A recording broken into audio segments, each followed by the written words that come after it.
কি গরু ঘাসটা সুন্দর মতো খাওয়াইতেছে তো? যে মনে গরুর সুন্দর টিকে খাওয়াইতাছি মানে আপনি গরুটার দ্বারা একটু তাহের আমি নামাজটা পড়াই। আচ্ছা যাও নমস্তে আসো যেতে।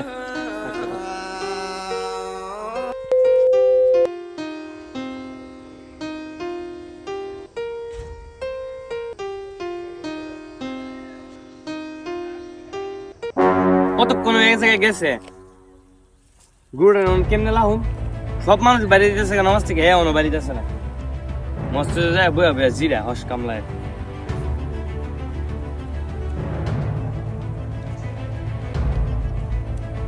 আসসালামু আলাইকুম। এত কোন থেকে লিখা সব মানুষ কোন সময় বাড়ি গেছে গা?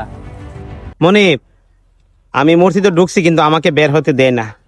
কে তোমার বেরিতে দেয় না? হ্যাঁ, এটা আমার এলাকা, কারো তো বড় সাহস তোমার মসজিদের ভিতরে আটকেলা? হ্যাঁ, তুমি নামটা কো আমারে, আমি আরে দেখতাছি। মনিব, আপনি এলাকার অনেক মন্যগণ্য ব্যক্তি, আপনার অনেক টাকা পয়সা অনেক, আপনি দেখছেন কি আপনাকে যে মালিকে এই মসজিদে ঢুকতে দেয় নাই, আমাকে সেই মালিকে মসজিদ থেকে বের হতে দেয় নাই। এখন মনে করেন এই মালিকের কাছে আপনি দামি না আমি দামি, এবং সে গোটা জাহানের মালিক।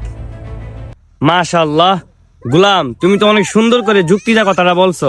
এই কথাগুলো আমার কাছে অনেক ভালো লাগছে। তোমার কথাগুলো আমার অন্তরের চক্ষু খুলে দিছে। আমি এখন থেকে তওবা করতেছি, আর দুনিয়ার পিছে দৌড়াবো না। এখন থেকে আমি 5 ওয়াক্ত নামাজ পড়বো। যাও তুমি আজাদ।